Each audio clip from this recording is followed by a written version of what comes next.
Hello. Do you have a cuppa?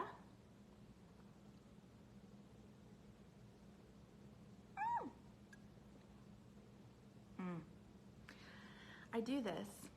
You might notice a pattern in my videos because there's something about a warm beverage that helps ground the energy, that helps anchor the connectivity of the moment. And especially today, I am feeling the fire, I am feeling the energy. I am so excited to do this training. And I have so many ideas and so many things I want to say. And I'm reminded to anchor, to connect, to ground, and really relish in this moment.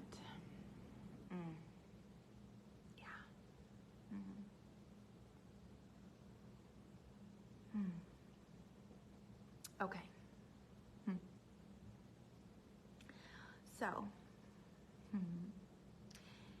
if you're joining live, or if you just happen to have found this video, I do encourage you to save it for later, because there might be things that we talk about that even if you're just like, I'm just gonna listen for now,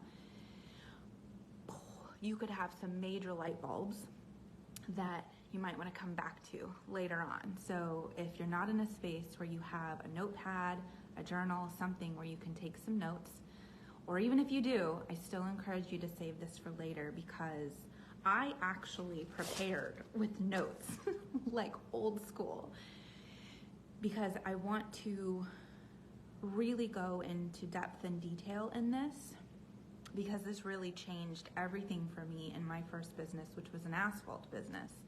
And I want to give you an immense amount of value to where you actually can take this and take action on it afterwards and be somewhat successful or wildly successful with it. There's not going to be gatekeeping or anything like that. I really want you to get a lot of nuggets and a lot of detail out of this. Like, this is going to be like a full Monty type of deal, like my old webinar days. So, and I don't normally prepare or take notes, but I needed to collect my thoughts so that I wasn't just spinning out, because this can be a challenging subject for some people to grasp, because some people might already be doing it, and that's fantastic. From my experience, it's very against the grain. It's very different to grasp onto. It takes balls and lady balls, at least in my experience. And sometimes it can take your brain a few minutes to really like catch on to the difference of not just the model shift, but also the mindset shift behind it, which is key. So the training, which you've probably seen in the title, this is mostly specifically for agency owners, for service businesses, especially in trades like construction and things like that.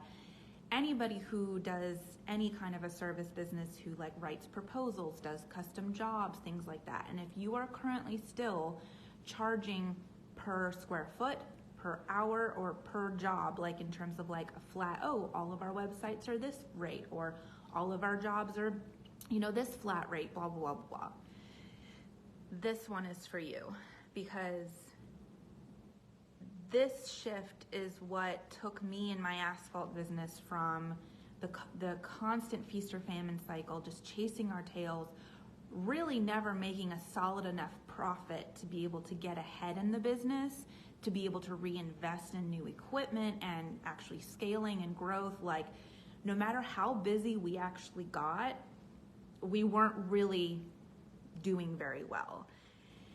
Until one day, when I had one call with my very first mentor. His name's Bill Cam. Give credit where credit is due. Bill, thinking of you, always forever grateful.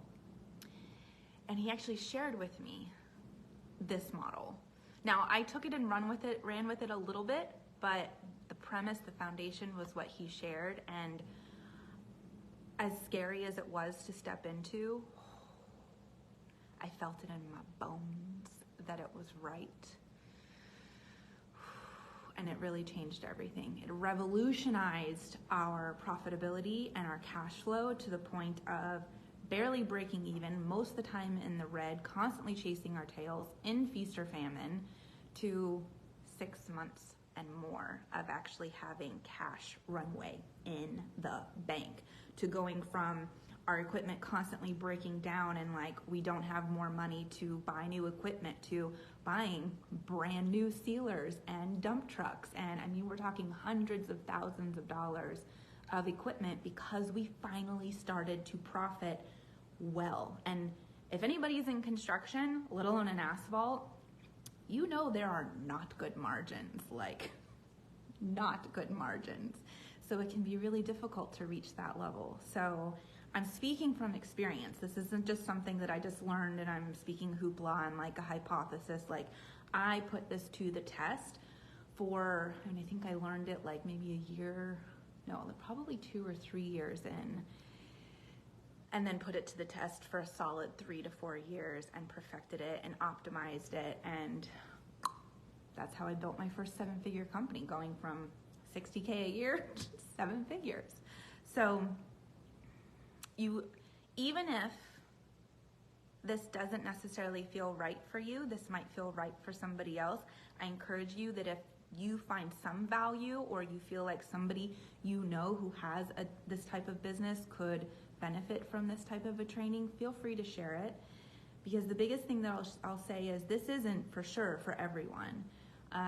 The most important thing to take away from this that I say in almost every training is your sovereignty and your alignment, your intuition, different than instinct. Instinct is typically a fear, reptilian brain. Intuition is your higher self, your sovereignty, your alignment. Whatever I say, it might sound like a really good idea. It might really make sense, but I encourage you to check in, to attune to your intuition, to in whatever way you actually feel a knowing and feel into the different pieces of this that I'm going to share to figure out, is this actually aligned for me to implement now versus later, and then what parts, and et cetera, et cetera. That's my biggest caveat of all of this. Your sovereignty, your intuitive attunement to choosing what is the most aligned for you in this moment or coming out of this training is the most important. Because when I learned this strategy, my partner, he was like, absolutely not. That's crazy. That's batshit. I mean, it was like fighting tooth and nails to get him on board. But I knew it so deep in my bones. And he was in fear. He was in the reptilian type of survival mode. But I knew in my bones that this was the right next step. And truth be told, too, I also looked at it as, well, the definition of insanity is doing the same thing over and over again and getting the same result. Which I even wrote my favorite quote that I've always said, which I don't know if you can actually see this. It might be backwards. If you want different results than the majority, then you must be and do different than the majority. That's an Ali Walter quote. Oh, one of my favorites. Okay. Speaking of, hold on. By the way, if you don't know me yet, I'm Ali Walter. Hello.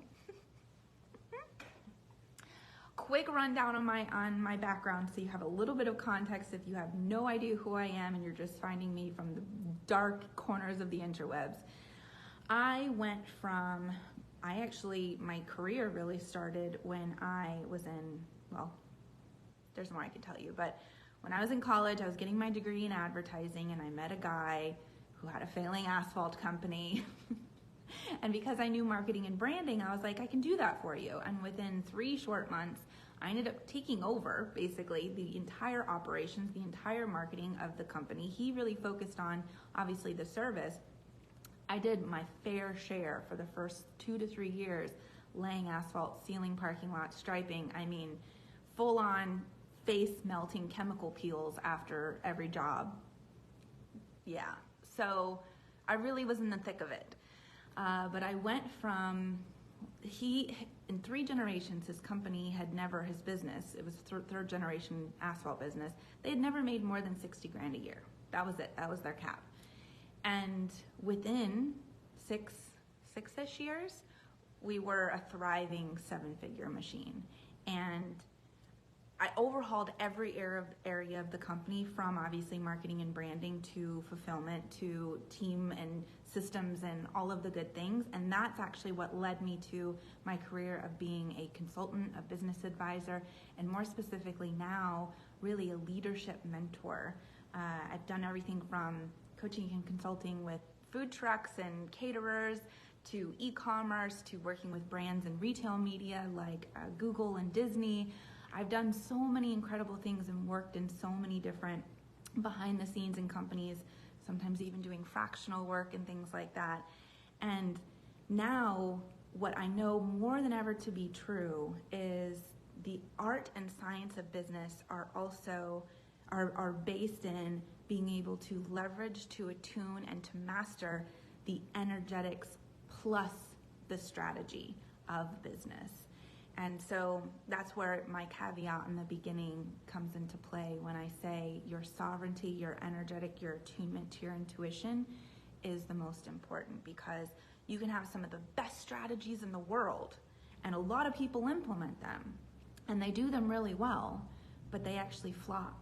And why? Why is that? Because a lot of time the energetic resonance underneath it is fractured. It's not in alignment. There's something off in their energetics with that particular strategy or tool.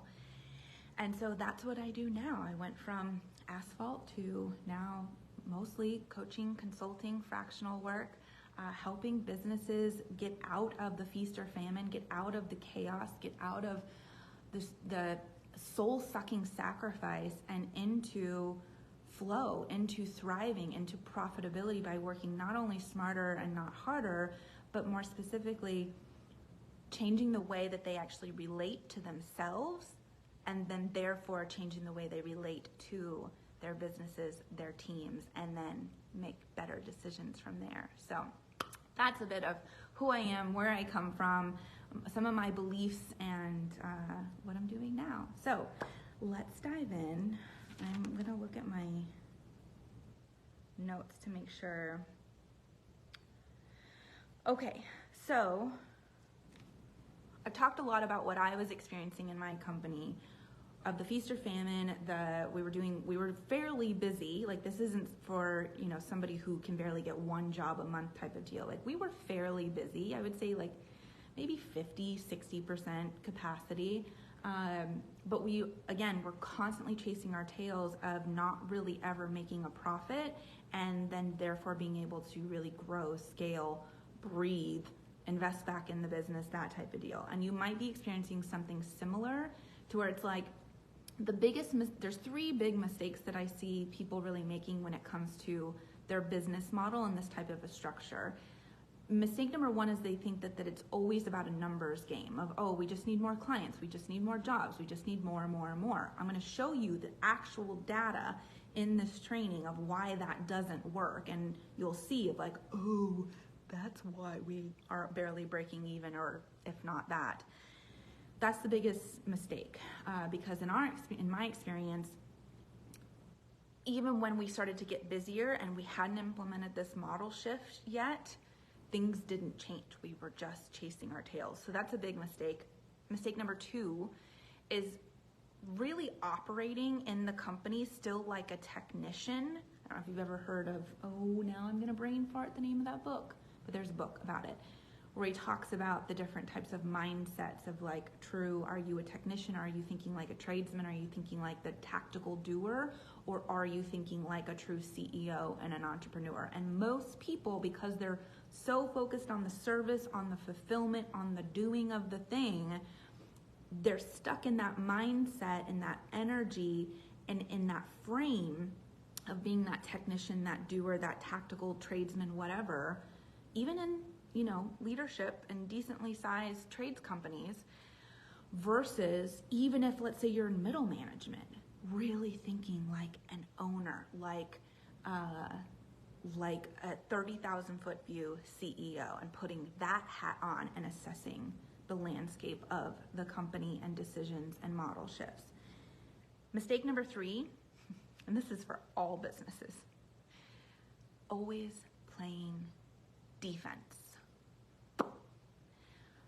Always allowing what comes at you to dictate the play or your actions in the play, versus playing offense, where you are already creating a more reliable, predictable play to leverage, to act on. And yes, there's always going to be variables and things that happen, but when you build a business that has so much operational integrity, it becomes much more offensive, to where the defense and the things that you can't control don't impact you nearly as much anymore, because you're in offense. So those are 3 big mistakes that I want you to be aware of as you're considering some of the things that I'm going to be talking about. Because shifting those mindsets or those frames of thinking can really start to help open up not only this discussion, but a lot of other things inside of your company. All right, let's see. Again, I took notes because I'm feeling the fire. I have so many things I want to say, and I really wanted to make sure that I collected and organized my thoughts so that I could really walk you through this formula. Okay.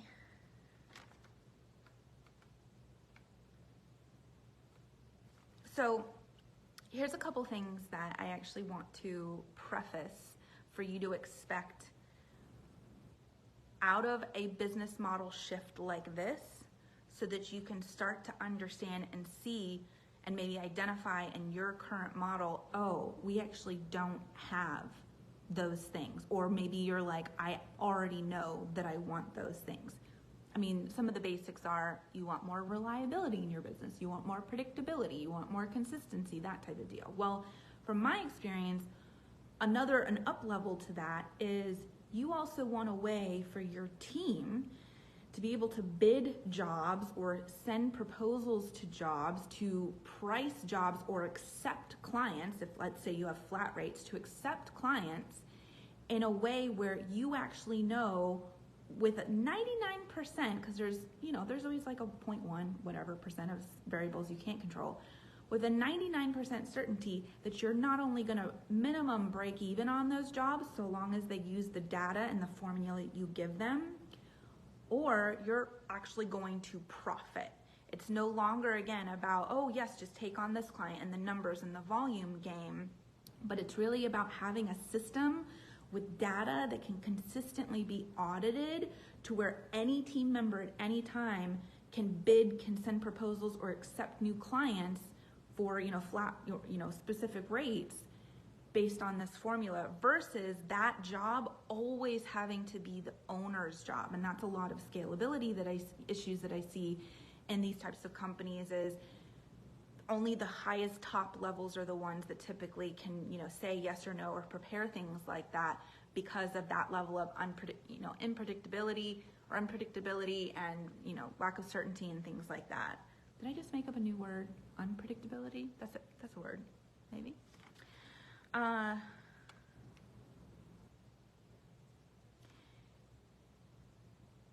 Being able to also have data that allows you to audit jobs after the job is complete, where you have total clarity on your margins, where you have total clarity not just on what specifically the days, the team, everything cost you, but then you can actually look back at the original formula that was applied and be like, oh, because this variable that we weren't expecting impeded our flow and our fulfillment and added 2 more days, we actually, this was our specific margin coming out of this. This was our profit.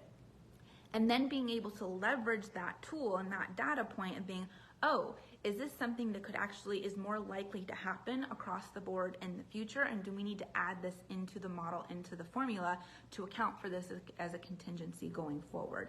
Like, you have such a solid formula with this strategy, a template. What we did, we built this into a template that then that foundation allows you to audit it with complete clarity. And then it's just a self-feeding machine of optimization coming out of that. It's not about like, oh, you know, like we you know, our websites are $5,000 a piece, and we're just at the end of the month, we just look at how much money we made, how much our expenses and our labor were, and you never really know when you're accepting clients or, you know, whatever, of like, are we truly going to make money off this? Because it's just how many clients can we take on and pack in to make quote unquote as much money per month and just do as many services as possible. This model gets you away from that. It actually gives you a lot more breathing room and a way to, with complete conviction, know precisely which types of jobs or clients you actually are a hard no to, and a very clear data points to be able to teach your team the same, so that it's no longer a retroactive, let me just see where I'm at the end of the month and look and see, do we make money? And then next month being like, we just need more clients, more projects. This model actually reverses that.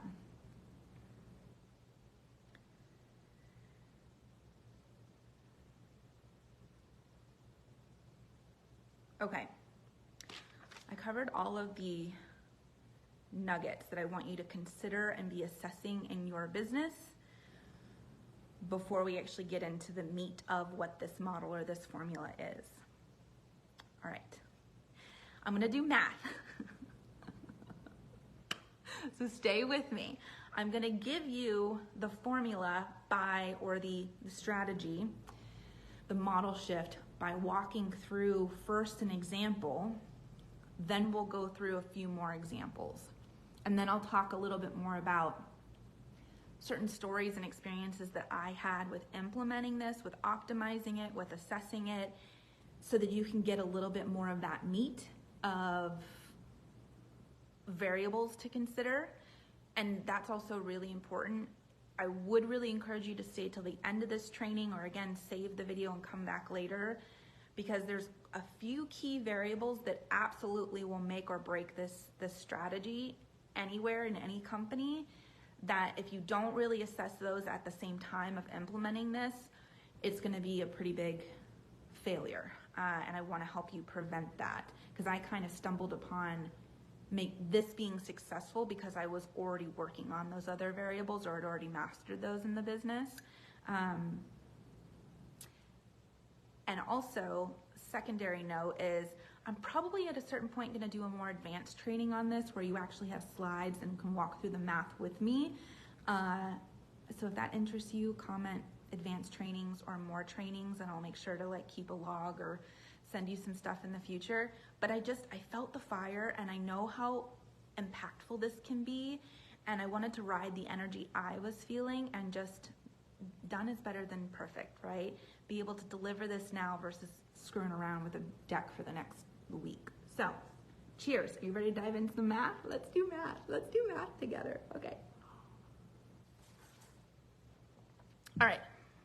The strategy, I'm going to call it, I don't really have like a fun name. The solution, the strategy name, is to stop pricing per job per hour, like per flat job per hour or per square foot, and instead price per overhead allocation. Or if you don't have a lot of overhead, I mean, because this could even work for marketing agencies who are completely remote and don't even have, maybe only have 1 or 2 people on salary or something like that. So you could either call this overhead allocation pricing, whatever, or I won't F around with this business anymore unless we make this minimum per month. But when I say overhead allocation, I mean identify first what your total fixed costs are, your overhead are per month, that do not change, meaning you have to pay for them no matter what, whether you have clients and work or not. So that's first. So I'm going to use a very flat number of $10,000. of in this example, our overhead is $10,000 per month of fixed costs. Whether we are down for 30 days straight and can't work a single job, we have to pay $10,000 in costs, period. So for you, that's number one. Identify that number. Or again, if you're like a fully remote team and you don't have as high of costs, or maybe it's the same number, or maybe it's more, and you're like, I won't do this business, period, if we are not making a minimum of $15,000 a month, including our overhead, right? So identify what that number is. And don't get super frisky. Like, we're gonna add profit into the formula. So this isn't necessarily about inflating this number. It's just the bare minimum break even. Are not gonna F with, this business or anything like that unless this number is hit. So identify what that is. So for me, with this general example, $10,000 is our monthly overhead. Okay. Now, the second thing is, there's two parts to this. And this is where some of that, it can be challenging to really attach to this. You're gonna identify how many days per week you and your team can actually fully dedicate an entire day just to fulfillment. Now, certain companies at a certain size have a lot of different team members and departments for more of the internal operations versus the fulfillment and that type of deal. But let's just say on average, your team, and I'm trying to remember which number I put for my example. For me, for us, it was we could work 3 solid full days in fulfillment of our services per week. And that might not seem a lot. You're like, there's 7 days a week. 5 are the working days. The key for us is we always had to account for weather contingencies, and we always had to account for days we actually needed to service equipment instead of being on jobs. So for us, it was working a full 3 days in fulfillment. Nothing else was happening aside from those fulfillment days. And then that means 4 days down every week. So what that means is if you take 4 days down per week and you times that by how many working days or how many working weeks in a year do you want to be working? For us, it was like, we want a solid 2 weeks off. For us, for our crew, that's 14 days out of the year gone, okay? So let me just show you this. If you can even read it. You can't read that. This is my slides. So there's 365 days in a year. You're gonna be off for 14 days. That's 2 weeks, right? So 365 minus 14 days for this. So you're gonna do your own calculations. Then, because we were down 4 days a week, but now because we're off 2 weeks a year, that's only 50 days or 50 weeks out of the year. So, how did I do that? 4 days times 50 weeks, and I get 200. So that means that that's 200 days per year. So you're gonna take then the number of days in the year minus 14 days minus 200. Are you following me? You can't see this. So that meant for us, it's 151 full days per year for dedicated fulfillment. That's it. We could only be on servicing our clients and doing jobs for 151 days out of a year with weather contingencies, mechanical breakdowns, needing to service, all of the things.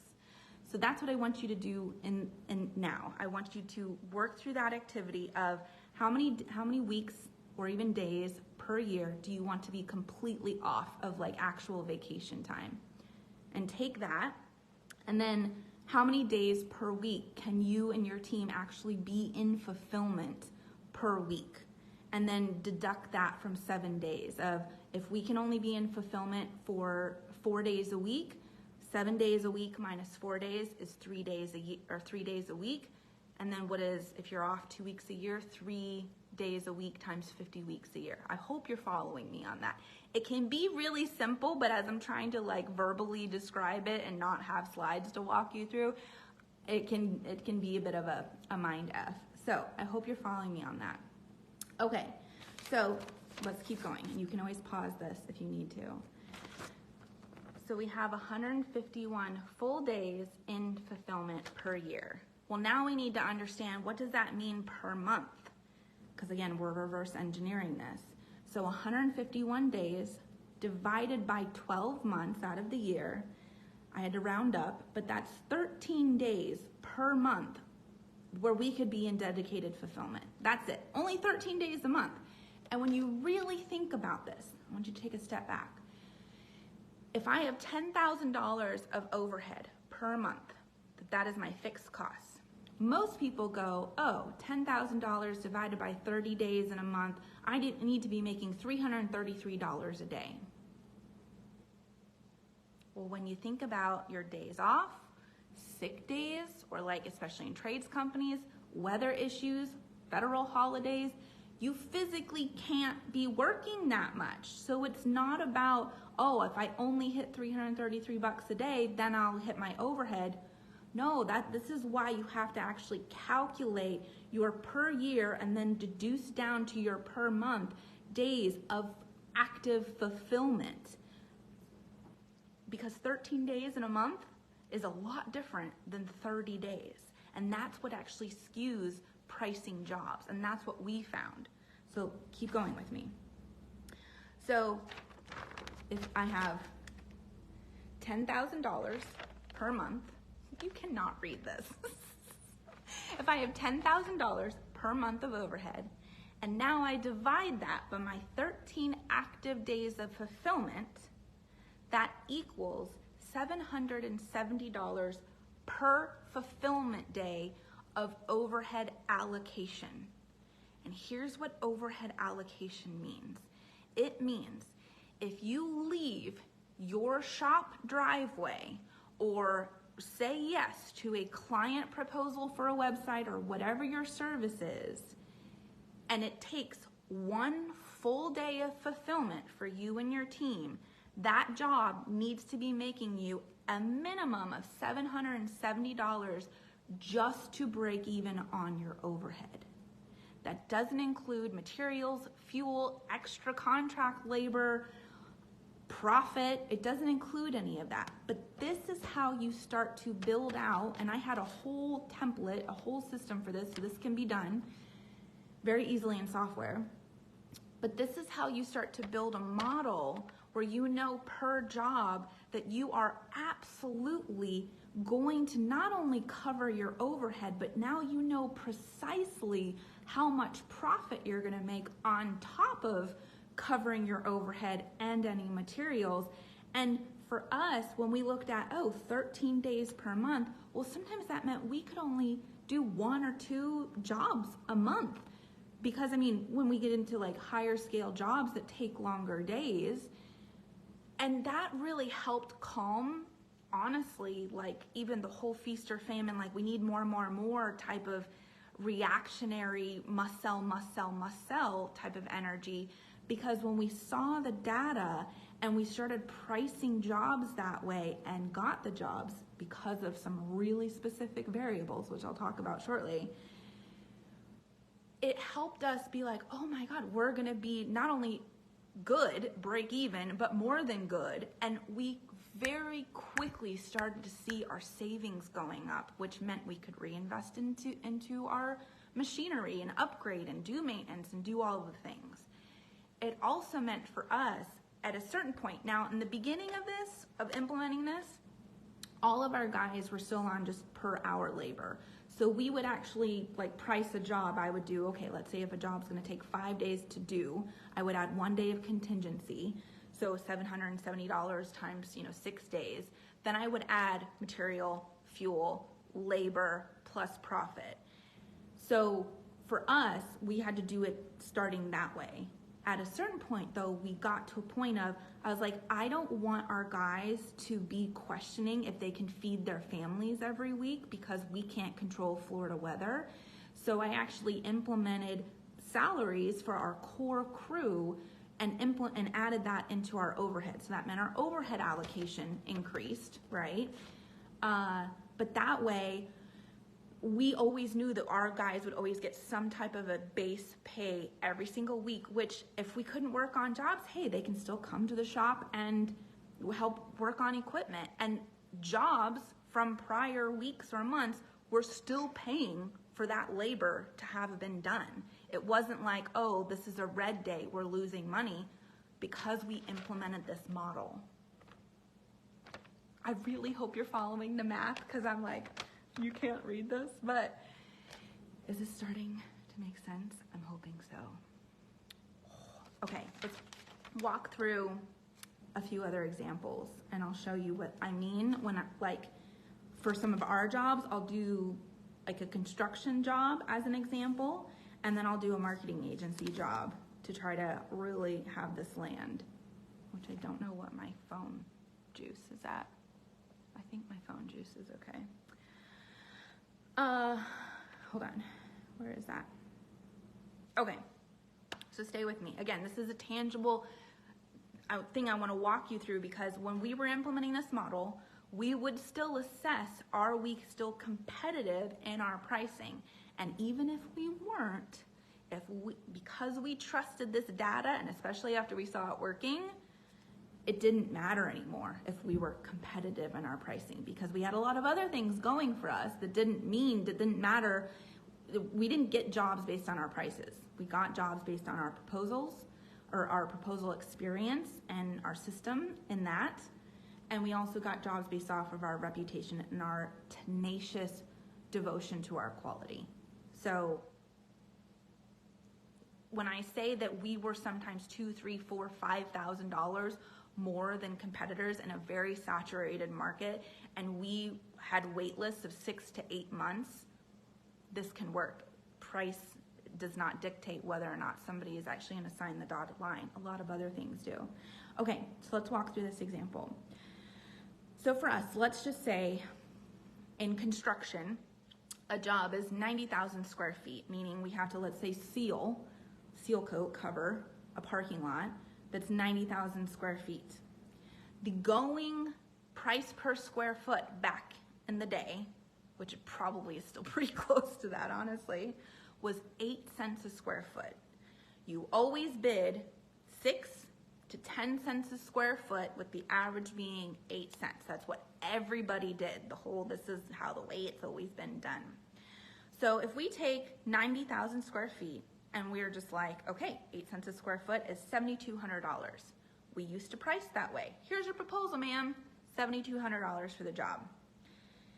Now, if we take our overhead allocation formula and we use that model instead, bear with me, let's say the job is supposed to take 7 days total to fulfill on, because we had a lot of things of like, we could seal big areas in a lot of little time, but half the time it was either we had weather issues, we had curing issues, meaning we needed to let it cure for at least 24, 48 hours before we striped the lines in the parking lot. And the biggest hang up was always businesses being open or residential neighborhoods and actually having its Rubik's Cube of who's moving where and when, so that we can do certain sections. So as easy as a lot of jobs were, they actually became a lot more time consuming in the implementation, which is also why even in marketing agencies, so many people do a flat $3,000, $5,000, $10,000 for websites, but they don't really have a super dialed audit system to assess clients coming in of what are the variables that could double or triple our fulfillment time and actually mean we're going to be in the red on this client. And that was our same loop that we were running in, right? So back to the 90,000 square foot. So let's say the job is going to take 7 days to completely fulfill with one extra, with 1 day of contingency or just risk already baked in. And let's say, I think I did my old overhead number of 835 instead of 770 because I was doing different. So just stay with me, whatever. Let's just do our overhead allocation is 835 instead of the 770. and we times that by 7 full days.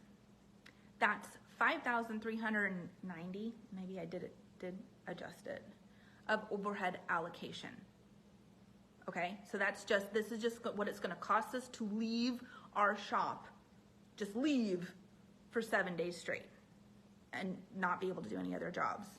Then we add on 2,000, let's just say, for materials, probably more, 500 for fuel, and then again, depending on if we needed extra labor or not for that job.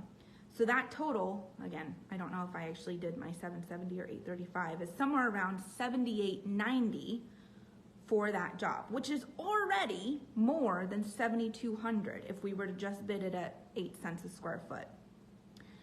But guess what we haven't included? Taxes or profit. Now, in asphalt, we had extremely slim profit margins. So on average, I mean, we would really assess like the client, the reputation, you know, like the referral, where did they come from? And I would say on a job like that, on average, we would have bid it probably anywhere from 8,500 to 9K to account for not only taxes, but also profit. But that means that we were not only for sure covering contingencies, our overhead, our labor, our materials, all of that, and knowing that we had breathing room in our fulfillment timeline versus get in there and do it as fast as possible and do as many jobs at the same time and just crank. No, because we knew we were making money and we would bid those jobs and we would get those jobs. And here's the kicker of why we got those jobs. Yes, there were other variables like our reputation, like our proposal experience and system, and the clarity in our services and our delivery. But here's the thing, we also had no guarantees. You want to spend $9 grand on a job? We can't guarantee asphalt. Like, you cannot guarantee anything. They just had to trust us. Well, the difference was the conviction in our energetic bodies when we would bid and send the proposals in. I had complete, unwavering confidence in our quality, in our team, and in our prices to send a $9,000 bid over when most people were going to be bidding anywhere from $600 to $7,500 for the market standard, and they could get 10 bids at the drop of a hat because of how saturated our market was. But when they felt the conviction inside of us, even if they would come back and be like, oh, well, so-and-so bid, great. If it feels more aligned for you to go with so-and-so, more power to you. Our price is solid. And here's the other thing. So our conviction and our alignment, our energetic resonance with the model, with the strategy was key because people feel that. The other thing is shortly after implementing this model, because I also saw the big risk factor being us pouring stuff out before we got it in, most of our competitors, if they didn't require a deposit, they mostly didn't, or they would require maybe 25% down. That was it. And that was like, okay, maybe you get some of your materials covered if, you know, the client F's out on you. I actually changed it to anywhere from 50 to 75% down. You sign the contract, you send us 50 to 75% of the contract price before we will even send you our scheduling date. That was another thing that most people, it breaks their brains. They'd be like, oh my God, we can't do that. But I knew without a shadow of a doubt in my being, in my bones, I had complete trust in our quality and our ability to assess and audit and optimize and all of those things. And they felt that in our conviction and in our, it's not about being cocky. It's just about being sovereign and solid in what you are offering. So that I share all that to say that a lot of what can come up with a model shift like this is like, oh, we can't go against the grain. We can't not do what everybody else is doing, blah, blah, blah, blah, blah. If you want to be different than the majority, then not only do you have to do different things than the majority, but also be different than the majority. And most are operating in the instinctual reptilian fight or flight in the defense. And that's where I come back to, like, the energetics are just as important, if not sometimes more important than the strategy. So I hope you're following me. And we're just gonna keep this train going until maybe the phone dies, which hopefully, knock on wood, it won't. Okay, I'm going to give you one more example because I want to talk about a marketing agency. Yeah, let's do the marketing agency because not that many people are in construction. I mean, this might find a lot of construction folks or like trades folks. But I know I have a big audience in like digital marketing and ad agencies. This can even work for some coaches and things like that. Hell, I even implemented a secondary type of this model when I was working with food truckers and caterers, and restaurateurs. I called it the profit blueprint. I built a data sheet where you could input not just your overhead, but all of the prices, and it was very complex, to where instead of, especially with restaurants, it was always about, oh, again, we need to make 10 grand a month. We just need to like make that money minimum, sell, do, or raising prices. But it allows you to actually, the template allowed you to actually play with a lot of different variables to assess how to actually strategically tweak and manipulate certain things inside of the offering, or what products and bundles and things like that we could offer, and then predict based on volume that way, versus it just always be like, we just need to reach more people, we just need to fill up the restaurant, we just need to. So this can really work. This model can be customized in a lot of different industries, but again, there's just different variables and ways to go about that. But for another like simple example, let's talk about marketing agency. Let's say you have a marketing agency, it's a little bit higher end, so you have 15K of overhead per month because you've got some, some salaries and things like that, not just like a per hour roles when you have team members and things like that. Hold on, cuppa. And let's say you have 4 days a week of active fulfillment time. And I only say 4 because we want to lead, as much as you think, oh, but there's 5 working days, our team can be fulfilling 5 working days. Well, what about team growth and like development? What about like having actually time for one-to-ones and things that don't make money? So that's why I say even like 3 to 4 days for a marketing agency of fulfillment per week, unless you have an entire team that doesn't do anything else aside from fulfill, which again, I would say, I would question that, because what about having at least a half a day worked into your weeks every week where there's time for fulfillment or self-assessment and growth and leadership development, all those things, which by the way, this model, going back to the asphalt, I'm gonna jump back there, with our overhead allocation being $770 a day, you can still do half days. Like for us, yes, we could have done a quarter day, but I was also like, oh, we could get small jobs, and if we knew a job was gonna take 75% of a day for 3 days straight, I would still bake in like doing some potholes and things like that at half day rates, because we could have our crew go do those jobs on the ride home and not just make our 1 day of overhead, but actually a day and a half, if not 2 days of overhead plus profit per day. So you see how I can double and triple profit and revenue per day from this model? Like, it's so easy, and still doing less work and making more money. So like for us, if our $770 per day, if like a job is gonna take us 1 full day to fulfill on, but let's say we get a handful of half days, well then 770 divided by 2 and whatever that half number is, so I would make that of like, oh, this is gonna take us like 3 half days if we add this to this chunk of, with this job, blah, blah, blah, blah, blah. So you can still do it that way. It doesn't always have to be full days. Now, at a certain point, we did get to full days where it was like, because we don't know if we're gonna be able to cover that hole in the schedule, it was like, $770 per day minimum. We won't leave the shop, we won't do a job unless we hit this number. Okay, hope you're following me. Go back to the marketing agency. So let's say you have 15K per month in overhead. You fulfill 4 days a week total, which means you have 3 days off per week. You want the team to be off for 2 solid weeks per year, and that can be spanned out, you know, with holidays and things like that. So that's 50 weeks in a year. So 3 days off per week times 50 weeks in a year is 150 days down per year, as well as the additional 2 weeks off. So 150 days down plus 14 days down.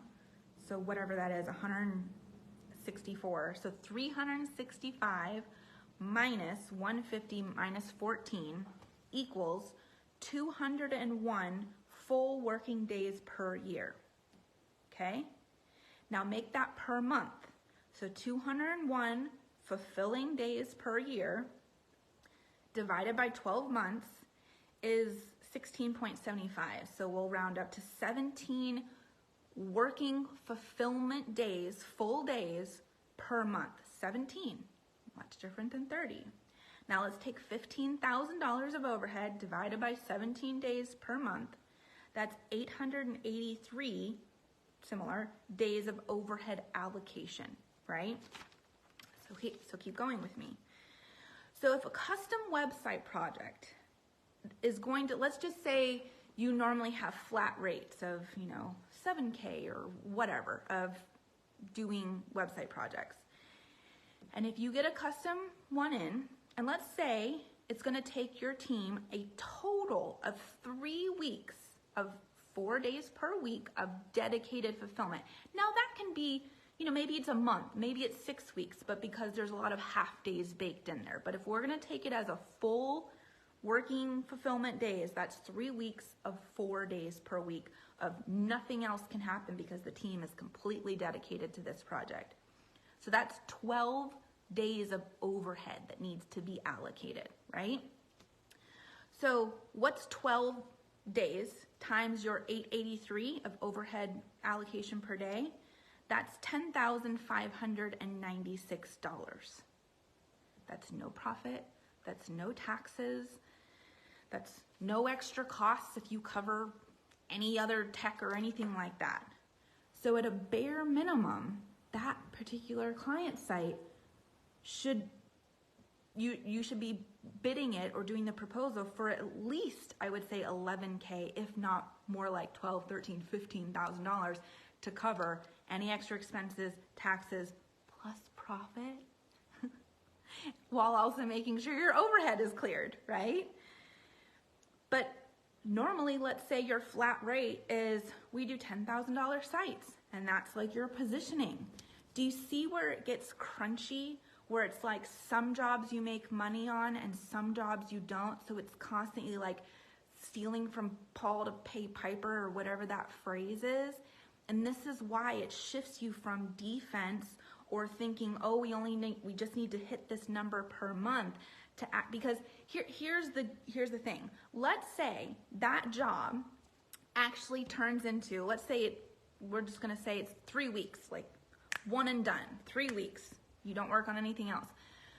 But the client gets sick or something happens that massively derails the project and ends up turning it into 5 weeks, which then delays your ability to start working on another project, which then delays your ability to, so you see how it's like you're chasing your tail, versus when you apply this model, not only knowing your overhead per month is completely covered by 1 or 2 days, or 1 or 2 jobs per month, but now the money you made last month or 3 months ago from jobs that paid for your overhead can actually be paying for your 1 day a week of team training, where it's no longer this is a red day.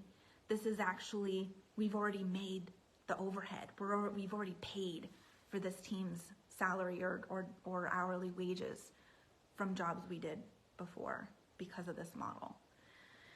So I hope you're following the math, even though I don't have pretty slides and things like that. All right, a couple of things I want to talk about as we're wrapping up. Those variables that will make or break this formula, this strategy. Your branding. It doesn't have to be perfect, but it just needs to be solid enough that people don't think that you just are a fly-by-night type of shop. Whatever your business is. It needs to look professional too, not like clip art. gotta say, your reputation. Your reputation can be based off of one testimonial. One of the things that we did is we religiously made sure that with every job, we sent out like, your job is complete, because half the time owners weren't even on properties and didn't know. But it was you were complete. We would celebrate them. We would ask them if they were satisfied and they'd be willing to send in some type of a survey. We had so many recommendation letters that came in from that very simple ask, and that very quickly accelerated our reputation. So branding and reputation, and make sure with reputation, this is why I say I'm so bad at my own testimonials now, but I used to be so good at it before. But that's key, because even with bidding packages, you can send in, here's the bid, and then you can send screenshots of like all your testimonials or whatever, and people can get that social proof that way. Your confidence and your conviction in your model and in your quality. And that means you actually have to be really good at your service. And yes, I know most people are like, we're great. There are a number of companies that could do better, and your reputation and or your ability to charge higher prices or doing it different than the majority, it's going to largely be dictated on your willingness to be more self-aware and self-analyze or optimize your team to perform at the same level you do. You can have the best systems, the best, like, this is the way I do it, training in the world, but if you also don't have a solid enough team that you can depend on, that you have a way to continue training and feeding and growing them, but also holding them accountable to perform at the highest levels and implement on the quality that you stand for, it's two sides of the same coin. Like, you can have a great team, but without systems and ongoing development, they're going to struggle. Or you can have great systems and ongoing development, but if you're not really like making the decisions that need to be made with certain team members or holding their performance accountable, or you have crappy hiring systems, so that's why you never let anybody go, you're going to struggle with this. So really making sure that you are willing enough to be ruthless every single month with your responsibility, your accountability for how well did our team perform on this job with this client, and what does our leadership need to do better with systems, training, decisions, whatever, to raise the bar on the quality that we deliver on, because that is what is going to get those jobs or those proposals signed versus not. That's what's going to allow you to charge higher versus not. That's what's going to allow you to be like 75% down before we'll even schedule you in, or not, because you're ruthless in your quality. And even when mistakes are made, it's not about blaming. It's just auditing. What systems or solutions do we need to implement, or who needs better training to prevent this from happening again? And that responsibility always lies on the owners and leaders, not about blaming or anything like that. But that was one thing that with my partner, as much as we struggled, because he was true tradesman technician and I was like the true CEO mindset, so as much as I struggled with him operating in that way in a lot of ways, his ruthlessness and quality, and I've always been that way because I'm a perfectionist to the T, and that has its own crux for sure, but he was second to none, and that's what people really bought into and saw. Again, we still didn't have any guarantees. Like, if something failed, well, we can't, the earth moves. Like, sometimes things fail. Sometimes asphalt cracks, type of deal. But because we did everything in our power to make sure that we prevented as much as we could and our quality was as solid as possible, people really felt that, and they saw that, and they became our marketing, as I call it, minions for us, to the point that we actually had to turn off a lot of our marketing channels and outreach because we had such a long wait list, because the machine just fed itself. And I will say that a lot of people, like especially in the coaching businesses, they're like, oh, when you charge a premium, you get premium clients. That can be true when the energetic alignment and what you're charging, if you're charging a premium and your energetic alignment is there as well, yes, then that will likely be true. But premium doesn't always mean that people have a lot of money. Premium just can a lot of times even just be that people value the same things as you, or the value the integrity of the communication and of the relationships. We had plenty of homeowners that did not have a lot of disposable income that would pay us $1,000, $2,000, $3,000 more to pave their driveways or something like that than, you know, another Joe Schmo in the market, because of the values that we exchanged and that they could feel in our energy and in our conviction of our products and services. So premium isn't always about the money, it's about that mindset and about that energetic flavor. Okay. Here's the last thing that will make or break this system or this model, is the strength of your proposal system. I can't tell you the number of agencies or construction trades companies that I've seen where I look at their proposals and I'm like, people sign these contracts? Like, what are they getting? I had already been overhauling our market, our branding, our ways of social proofing our reputation, and our proposal system as well, to the point that I would have like plumbing franchises calling me of, hey, can we buy your proposal system off of you? Like, I had been overhauling it and fine tuning it because I knew that the quality of the information, like if I couldn't ever get somebody on the phone after that proposal landed on their desk, it had to do the selling for me. But not in a way where I was selling, you know, snake oil, but it just had to do the selling with complete integrity. And again, fusing that confidence and conviction into that entire proposal system and the experience that they had from first phone call and touch point to email follow-up to everything like that.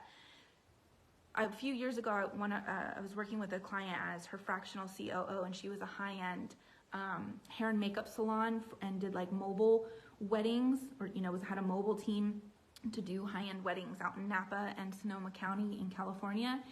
And one of the things that we did, even post-COVID, which was a very turbulent time, or during COVID, which was a very turbulent time where people were not making a lot of decisions, but her closing rate, like if she were to send out proposals, on average, she had a pretty solid, I would say anywhere from 50 to 60% closing rate, meaning if she sent out, you know, 100 proposals, anywhere from 50 to 60% of those would sign with her. When I raised those prices and shifted the model, again, very risky, especially during and post-COVID and post-COVID, because people were even slashing prices of like, oh my God, we're starving type of deal.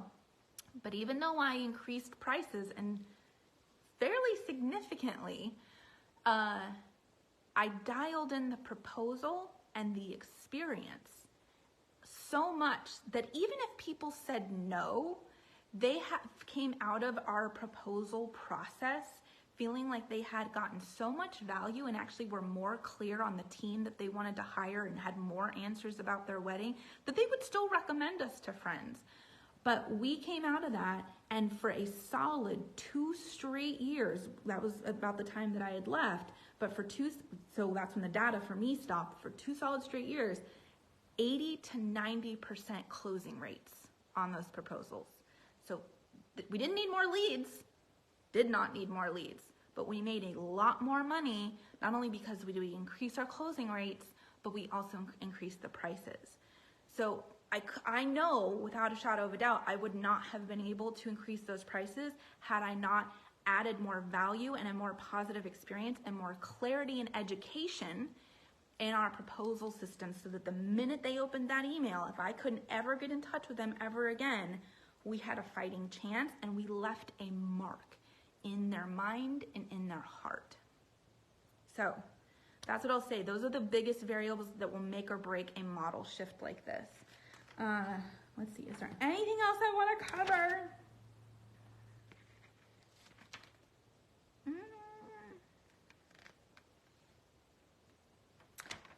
I wrote this down. Stop letting other people's made-up numbers or made-up numbers from old times dictate your profitability.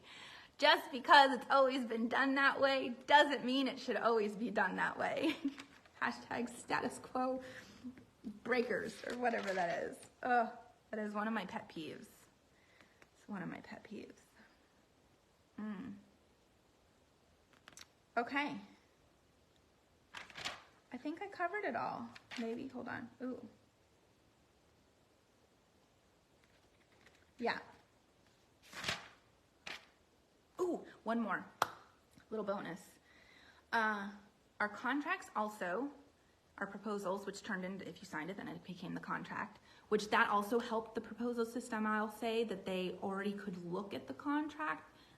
And because a lot of times, like, people they just get a proposal, but then they get the contract. Sometimes, like, legal language can turn them off. So for us, I'm not saying this works every time, but for us, the way we had our proposals and our contracts built and the things that we had built in, yes, sometimes it would trigger a little bit, but it still actually set them at ease because they knew exactly what they were getting before they were like, hey, send me the contract, and then more objections come up. It was like they knew it all at once. Now, we had very hard lines around late fees and putting liens on properties, which you can do, and even like with websites and things like that. And we didn't have this very frequently, especially at a certain point, like it became almost nincompoop. But in the beginning, when we were still doing maybe mid-level jobs and we didn't have as high of a reputation, we would still get a few who, you know, were late or would like really try to skate us at a certain point. But when I built those suckers ironclad into that contract and was very religious about following up once, they get one warning about being late on their final payment, and then they got a letter, and it was still like with, you know, professional. It wasn't mean by any ways, but it just referred to the contract. And if XYZ does not happen within X many days, we're going to put a lien on the property. Boom. Checks would just come right on in. So that was the other thing that also helped make sure that we would get any final amount of money from our job. So I hope this was helpful. If I welcome feedback either in comments and DMs. If you're gonna be a nincompoop and be mean about things, you're just gonna get blocked. I ain't gonna argue with you. I know this works because it works for me. It's worked for me and it's worked for other people I've supported in their companies, but it also doesn't work for everybody. I again go back to your sovereignty and energetic alignment. And another thing too is when you're implementing model shifts, a lot of times you get to be aware of what can your nervous system handle. Maybe it's not doing like the 100% shift. Maybe it's only 25% of the shift. And then as you get a little bit more traction with that, then you go to 50% of the shift. And then at a certain point, you're like 100% there and you're rocking and rolling. Because sometimes our nervous systems, the reptilian fight or flight, can't get on board with something. And that's when we need to like baby step into it so that that conviction and that confidence can rise. And again, that's what sells, right? I welcome feedback. If you would like either an advanced training on this, maybe a pretty one in the future, or anything around this type of subject or subjects like this, drop advanced trainings in the comments and I will keep track or send you replay links and let you guys know when I do that in the future. And the other thing too is if you're wanting to implement something like this and either you have some really quick questions or maybe you just are like having something in your business where you're like, I could really talk to somebody and you just want a quick, I call them my calibration sessions. It's just an hour with me, $333 for the hour. We can book that and it can be one and done, easy peasy, because sometimes it just takes one conversation. Now, at the same time, if you're wanting to really overhaul your company, maybe audit your proposal system, maybe you've got some team performance issues going on, and you just want to explore potentially working with me, there's a range of different things I can help you with, whether it's actually coming in and doing the audit, giving you a roadmap, and then like working with you to actually implement on those things. Sometimes it's working directly with the team. I just welcome conversations. I absolutely do not hard sell. It's just, hey, you book a call, we get on the call, and it's like, what's going on? What do you want? What are you struggling with? And then I can just not only feel our energy, and if we're at the same, vibe of if we would really be right to work together, because I have gotten a little bit pickier, because not only do people need to be ready to do the tactical work with me, but they also energetic and spiritually need to be ready to really open their minds and be a little bit more honest with themselves and more accountable in themselves, in their leadership. That's where the magic really happens. And when people are the most successful in working with me, I no longer just do the things to do the things, because if you want sustainable results, it's not just about the strategies and the tools.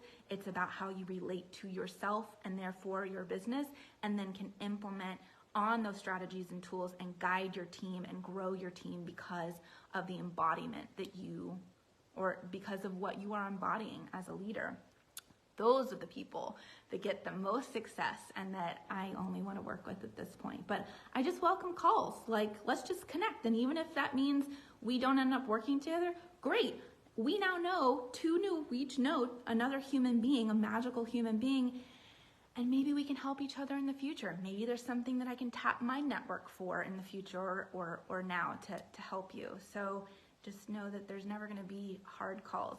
If you're honestly in a place where you're like, something needs to change, but I just don't know what, or maybe I do know what and I'm looking for the right person, then let's just connect. Just either DM me or comment, schedule a call, something like that, and then I'll reach out and we can jam. So, okay, if this was helpful, let me know. Share with a friend, share it to your communities if you feel like this would really support them.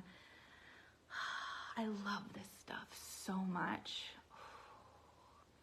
And I just know what these types of shifts can do, not really only for the companies, but for the lives of the owners, of leaders, of the team members. Like, this is what just fires me up, because I know the changes and the impact coming out of stuff like this if you really go all in. Because work is not about soul-sucking sacrifice for the rest of your life. And yes, building a company, running a company, even if you're in leadership, not actually owning it, is hard work. But it doesn't actually always have to feel hard. And we can tap more into flow and intuition and divine-led creative partnership. So yeah, here's to you finding a little bit more flow, finding more freedom, and finding more profitability in your coming days. So, all right, I will see you on the next one. Bye.